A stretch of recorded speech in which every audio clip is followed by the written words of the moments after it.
નમસ્કાર વિદ્યાર્થી મિત્રો, કેમ છો? મજામાં ને? આગળનો દ્વિતીય સત્રના પ્રથમ પાઠ પત્ર એવં ડાયરી લેખનના આપણે આગળના બે વિડીયોમાં નિમંત્રણ પત્ર, બધાઈ પત્ર, આશ્વાસન પત્ર અને અનુમતિ પત્ર સમજ્યા હતા. હવે આપણે प्रार्थना पत्र. छुट्टी के लिए प्रधानाध्यापक को पत्र. देसाई फलिया, भावनगर, 23 फरवरी 2011. सेवा में श्री आचार्य महोदय डी.ए. सार्वजनिक विद्यालय भावनगर. भवदीय गुरुदेव, सविनय निवेदन है कि मेरी बहन की शादी आगामी 27 तारीख को निश्चित की गई है. मैं उसका इकलौता भाई हूँ. हम लोगों के यहाँ शादी में कितनी धूमधाम रहती है तो आप अनजान नहीं है. मैं तारीख 24 से 28 5 दिन तक विद्यालय में उपस्थित नहीं रह सकूँगा. पिताजी का पत्र इस प्रार्थना पत्र के साथ भेज रहा हूँ. आशा है कि आप मुझे अवकाश प्रदान करने की कृपा करें, इसलिए मैं सदैव आपका कृतज्ञ रहूँगा. आपका आज्ञाकारी छात्र मनोज पटेल, क्रमांक 25, વર્ગ 8 અ. બહેનના લગ્નમાં જવા માટે મનોજ પટેલ જે છે પ્રધાનાધ્યાપકને પ્રાર્થનાપત્ર લખે છે, જેનેથી બહેનના લગ્નમાં જવા માટે 5 દિવસની રજા માંગે છે. छठा पत्र है कार्यालय पत्र. स्वास्थ्य अधिकारी को गंदगी के बारे में शिकायती पत्र. स्वास्थ्य अधिकारी ने शिकायती पत्र लखवानुं छे. तारीख 20 मई 2011. सेवा में स्वास्थ्य अधिकारी महोदय, महानगर पालिका बड़ौदा. मान्यवर, सविनय निवेदन है कि मैं गायत्री मोहल्ले में रहता हूँ. यह मोहल्ला पिछले कई दिनों से ठीक से साफ नहीं हो रहा है. आजकल शादी का मौसम है. रास्ते में गंदगी फैली रहती है. पास में कूड़ेदान, डस्टबिन में सब जूठन डाल जाते हैं. बदबू के कारण पिछले 2 दिन से यह हाल हो गया है कि वहाँ से आना जाना भी मुश्किल हो गया है.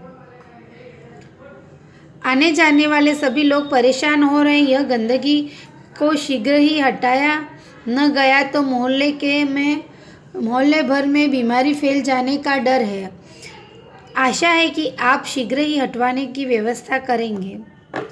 आपका विनम्र सेवक सुरेश भाई परमार, गायत्री मोहल्ला बड़ौदा. सुरेश परमार, गायत्री मोहल्ला बड़ौदा से जो स्वास्थ्य अधिकारी को महानगर पालिका को एक शिकायती पत्र लिखता है, जिसमें लिखता है कि जिसके मोहल्ले में शादी का मौसम शादी के मौसम में रास्ते पर गंदगी फैली है, पास में कूड़ेदान है, जूठन है. बदबू के कारण पिछले 2 महीनों से यह हाल हुआ है कि आने जाने में भी मुश्किल हो रही है. અને ચારે બાજુ ગંદકી ફેલાય છે, એટલે તે જલ્દીથી હટાવવા માટે અને બીમારી ના ફેલાય એના માટે તે સ્વાસ્થ્ય અધિકારીને એક પત્ર લખે છે. પત્ર કોણ લખે છે? સુરેશ પરમાર. અને કોને લખે છે? તો સ્વાસ્થ્ય અધિકારીને. કઈ તારીખે લખે છે? તો 20 મઈ 2011 को. અને 7મો પત્ર છે આપણો વ્યવસાયિક પત્ર. व्यवसायिक पत्र जैसे पुस्तक भेजने के लिए पुस्तक विक्रेता ने पत्र लखे छे. 10 तारीख जुलाई 2011. सेवा में व्यवस्थापक श्री गजानन पुस्तकालय, सुभाष रोड, वलसाड़. महोदय, मुझे निम्नलिखित पुस्तकों की आवश्यकता है. उन्हें आप डाक से भेजने की कृपा करें. नन्हा कोश, नालंदा विशाल शब्द सागर, बृहद हिंदी शब्दकोश, साहित्य, मुहावरा, लोकोक्ति कोश. कृपया उपयुक्त पुस्तकें उचित कमीशन काट कर शीघ्र ही वीपीपी से भेजें. भवदीय प्रीति शाह, शांति भवन, MG रोड, राजकोट 360001. VPP એટલે કે વેલ્યુબલ વેલ્યુએબલ પોસ્ટ। આ પત્ર લખનાર कौन છે? तो प्रीति शाह। प्रीति शाह किसको पत्र लिख रहा है? तो प्रीति शाह पुस्तक विक्रेता को पत्र लिख रहा, और उसमें कौन कौन सी पुस्तक मंगवा रहा है? तो नालंदा कोश, नालंदा विशाल सागर, साहित्य मुहावरा लोकोक्ति कोश। આ પત્ર જે છે પુસ્તક વિક્રેતાને પ્રીતિ શાહ જે છે પુસ્તકો મંગાવવા માટે પત્ર, કઈ પુસ્તકો એને મંગાવી છે તેના માટે પત્ર લખે છે। डायरी लेखन। डायरी शब्द अंग्रेजी भाषा का है। डायरी के लिए हिंदी में दैनंदिनी એટલે दैनिक आदि शब्दों का प्रयोग किया जाता है। डायरी शब्द જે છે તે એક અંગ્રેજી શબ્દ છે, તેને આપણી હિન્દી ભાષામાં દૈનંદિની કહેવામાં આવે છે, જેને તેના અંદર રોજનું રોજ લખવાનું હોય છે। डायरी में निजी जीवन प्रतिदिन घटित घटनाओं का लेखा जोखा रखा जाता है। पढ़ने से किसी व्यक्ति का जीवन में घटित घटनाओं, कार्य, तथ्यों की जानकारी प्राप्त होती है। व्यक्ति घटित घटनाओं के साथ साथ अपने मन में उठी प्रतिक्रियाओं, अभिव्यक्ति भी अंकित करता है, इसलिए उसमें व्यक्तित्वता होती है। डायरी प्रतिदिन साप्ताहिक, पाक्षिक अथवा मासिक लिखी जाती है।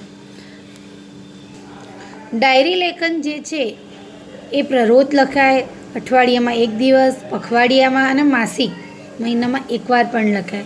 ડાયરીમાં લોકો પોતાના જીવનમાં ઘટેલી ઘટનાઓના વિશે અને એમની જે પ્રતિક્રિયા હોય, વ્યક્તિત્વ હોય તેના વિશે લખે છે। હવે ડાયરી લેખનની કઈ विशेषता હોય છે? डायरी लेखन की विशेषता है, डायरी लेखन में क्रमबद्धता हो। इसमें लिखा हुआ विवरण संक्षिप्त, सारगर्भिक तथा वास्तविक होना चाहिए। डायरी लेखन में स्थान, तिथि, घटनाओं, तथ्य को स्पष्ट रूप से उल्लेख होना आवश्यक है। और चौथा, डायरी लेखन करते समय आलोचन, टीका टिप्पणी, बनावटीपन, काल्पनिक, चित्रात्मक आवश्यक विस्तार से बचना चाहिए। डायरी लेखन के लाभ। હવે डायरी લખવાથી કયા લાભ છે? इससे जीवन में घटी घटनाओं की जानकारी प्राप्त होती है। કંઈ પણ મહાપુરુષે ગમે તે ડાયરી લખી હોય તો તેના વાંચવાથી એના જીવનમાં જે ઘટેલી ઘટના હોય તેને આપણને जानकारी મળે છે। डायरी में तथ्यों का उल्लेख रहता है, इससे कारण व्यक्ति जो अच्छे बुरे काम करता है उसे उसका उल्लेख भी रखता है, शनि बुराइयों से बचता है। डायरी लेखन थी व्यक्ति जे जीवन में सारा मोटा खराब काम करे छे अने तेने लखे એટલે धीरे धीरे जे एना अंदर बुराइयों होय छे तेनाथी बची शकाय छे। डायरी ही ऐसा दस्तावेज है जिसे पढ़कर किसी व्यक्ति के जीवन के पिछले अनुभवों तथा घटनाओं की जानकारी और वह संबंधित व्यक्ति के शब्दों से प्राप्त की जाती है। डायरी लेखन के उदाहरण। अपने नए विद्यालय के पहले दिन की घटना को अपनी डायरी में लिखिए। આપણે વિદ્યાલયમાં પહેલો દિવસ હોય અને તેની જ ઘટનાને આપણે ડાયરીમાં લખવાની છે। 7 अगस्त 2010 जामनगर। आज नए विद्यालय का पहला दिन था। मेरे विभिन्न प्रकार के विचारों का उथल पुथल चल रही थी तथा अनेक अनजानी आशंकाओं अनायास मुझे डरा रही थी। 9 बजे पिताजी के साथ अपने नए विद्यालय आदर्श मंदिर पहुंचा। प्रधान कक्ष में जाने पर उन्होंने मुझे कुछ प्रश्न किए, उत्तर मैंने दिए।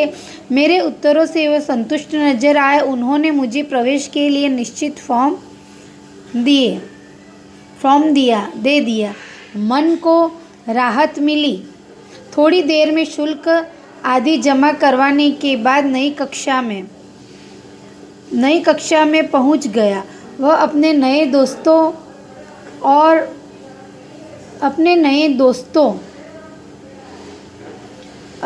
दोस्तों अध्यापक आचार्य से मिलकर ऐसा नहीं लगा कि मैं नए विद्यालय में आ रहा हूँ।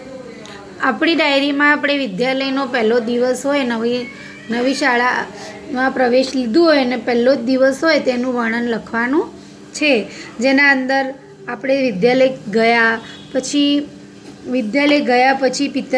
તેના પછી વિદ્યાલયમાં પ્રવેશ ફોર્મ લીધું, પ્રધાનાધ્યાપક જોડે વાત કરી અને બધા જોડે હળ્યા મળ્યા અને પછી એવું નહીં લાગતું કે આજે હું નવા વિદ્યાલયમાં આવ્યો અને તેનામાંનો પહેલો દિવસ છે। હવે वार्षिक परीक्षा के दिन के पूर्ण अनुभव अपनी डायरी में લખ્યો। આપણા વર્ષની છેલ્લી પરીક્ષા હોય અને તેનો જે અનુભવ હોય એ આપણી ડાયરીમાં લખવાનો છે। જેમ 5 अगस्त 2012 राजकोट। कल वार्षिक परीक्षा का पहला दिन है। रात्रि के 1 बज गए हैं परंतु नींद नहीं आ रही। कल विज्ञान और टेक्नोलॉजी की परीक्षा यद्यपि दोहरा लिया है, तथापि मन अजीब सा भय है। अचानक पिताजी मेरे कमरे में आ गए। मुझे जगा वो देखकर ढांढस बंधाया और बिस्तर पर लेट गए। कहा कि बत्ती बंद कर दी। बिस्तर पर पड़े नींद नहीं आ रही थी। पिताजी के चले जाने पर टेबल लैंप जलाया और पुस्तक के पन्ने पुनः पलटने लगा। थोड़ी देर में थक कर पुनः लेट गया और न जाने कब नींद आ गई। वार्षिक परीक्षा है અને પરીક્ષાનો પહેલો જ દિવસ છે અને વિજ્ઞાન ટેકનોલોજીની પરીક્ષા છે, એટલે રાત્રનો 1 વાગી ગયો છે અને ભણવાનો અભ્યાસ પણ ચાલુ છે। એકવાર રિવિઝન પણ થઈ ગયું છે અને તેના પપ્પા એને જોવા આવે છે કે ભણાઈ કેવી ચાલે